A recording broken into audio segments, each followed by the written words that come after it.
artist based out of LA currently. Before I was in New York, and before that I was in Seattle, born and raised in Seattle. And yeah, I was in a rock band for a number of years in Seattle called Bleach Bear, and then now I'm releasing my own singles under my pop project. Yeah, I've been like writing and like playing instruments for like as long as I can remember. Like when I was like really little, I'd play like ukulele and write songs with my like sister and cousin who would later become my bandmates in Bleach Bear.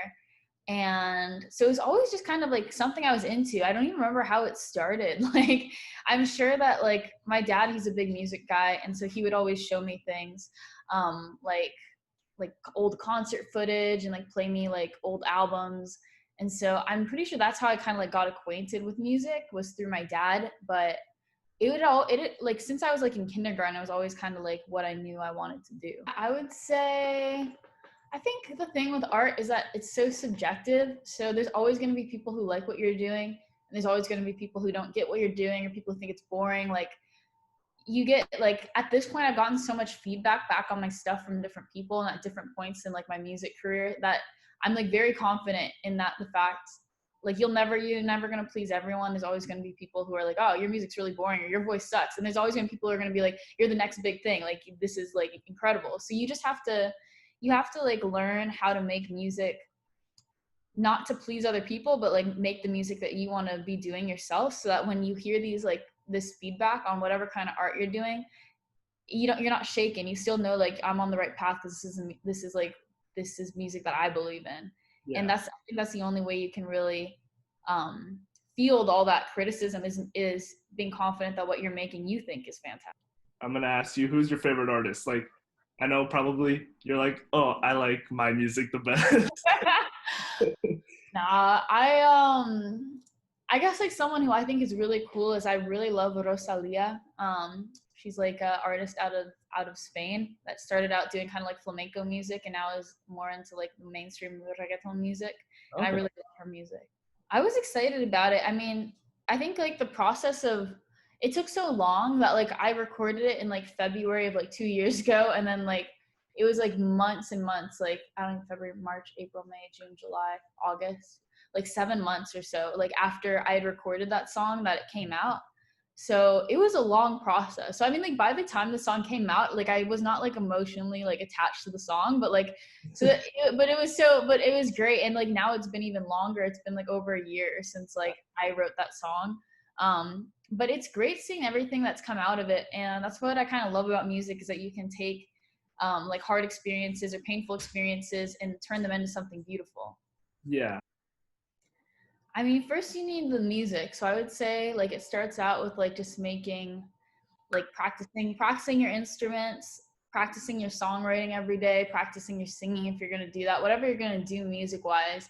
I think you have to hone that first. And then once you feel like you have something that's like worth sharing, that like something that's like good enough where you're at that point, then I think the next step is like you got to promote yourself, and you have to start learning about the music business side of it, because they really go hand. Like you can't just do one or the other. You can't just be good at music or just be good at music business. So you gotta learn about them both.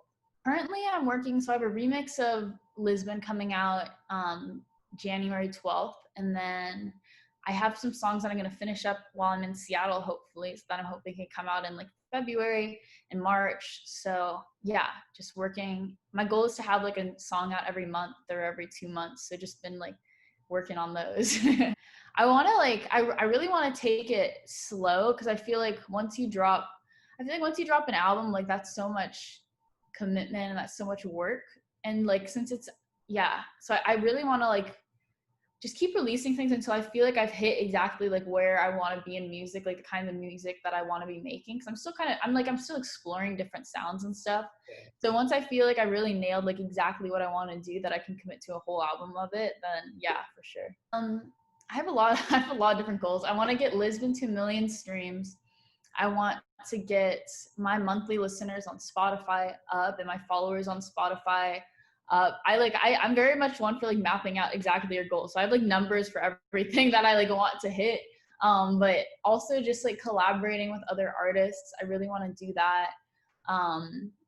like collaborating with like the artists that like just like I think it's so cool like to be able to discover someone, because it's awesome collaborating with your friends, but it's even more cool I feel like to be able to like discover someone on Spotify that you don't know and then like reach out to them and collaborate with them, like people that you really look up to musically, not just you look up to because you guys are friends and they have dope music. Yeah. So I want to do some of that and just like be putting out like a lot more content too, just like filming a lot more like TikTok videos and doing a lot more cover songs and like all of that too.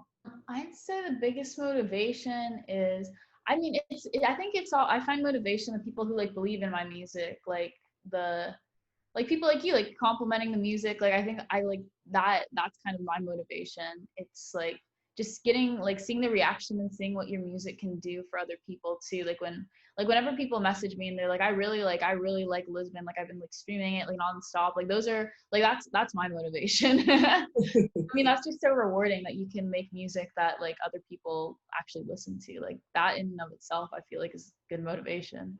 Felt great. I mean, I'd done it before with the band because I've been doing it for a while, so I already kind of knew what it was like. But I was mostly surprised, like when, like, because I achieved a lot of things with the solo project that I didn't do with the band. And so, like the first time, like I saw, like when I got it like featured in Ear Milk, which is like a pretty big music publication, like that was shocking to me. Like, and then like when it like now that it's almost like at 500,000 streams, like that was shocking to me. Like none of these were things like that, like they were all things that I like aspired would happen like someday. I didn't think it would happen necessarily with like the first song I put out.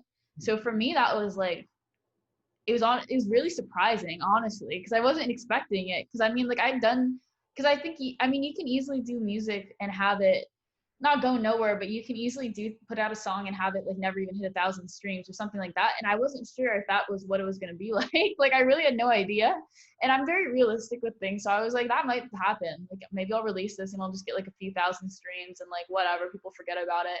And now just being able to see like kind of like where it's gone, it's like really shocking. And it also just I feel like is like a testament to the fact that like I was doing it for a long time, and I have a lot of songs that never hit 1,000 streams, like that I did with the band and stuff. So I feel like it's a testament just to like, if you don't give up on your dreams, like just because you try something and it doesn't go the way you thought it would go, or you kind of, you feel like you failed at something, like if you keep at it, like things will happen eventually. Like you just got to keep doing it. Like you can just, like, and I don't know, like maybe down the road, like I'll launch another project. Like I feel like every time it's like your past doesn't define your future. Like whatever limitations or experiences you had in the past in anything, like you can always overcome those and just start new, which is something I think people forget about. And it's hard to forget in the arts. But like if you're ever feeling discouraged, whether it's like with like a YouTube channel you're starting or with like an artist project you're launching, like it's like none of your past failures define your future success. And that's kind of like what was so exciting about Lisbon, was just seeing how well it did, especially like given like the past like experiences that I had in music. I was just blown out of the water, honestly. Yeah, I would say just keep practicing. Like even now I forget, like I try and do like at least 15 minutes of writing every day, because like even if you sit down and you're trying to write something, or even just like anything, even if it's not the songwriting, if it's just like the singing, like you have to like practice it. Like you gotta keep it up. And like some days you'll sit down and I'll write nothing good. And then one day like something great will happen. So it's really just like, it's like a sport. It's like you just train yourself to like, you need to like, you gotta, it's like persistence. I'd say like the quote that I saw today, actually, it was like persistence and perseverance. Like before, like if you have perseverance and persistence, like the obstacles will just like kind of disappear. I think that's true. Like with all these things, it's like it seems like an insurmountable mountain. Like when you start looking at it and you're like, oh, I need to like figure out so much to get to like to be at the point where like the artists I look up to are at. And it's really just like day by day. Like if you keep working at it 15 minutes day by day, like you get better consistently. That's how you're gonna reach all those future goals. So I'd say that. And then I would also say, yeah, try and find me on social media. I Yeah. have all kinds of social media accounts. I'm sure we'll link them, and like, yeah, and anyone can feel free to send me a DM or whatever. So yeah, always love connecting with people. Yes. So I will add all the links down below with your Spotify, your TikTok, everything. If you want to send that to me, that would be awesome.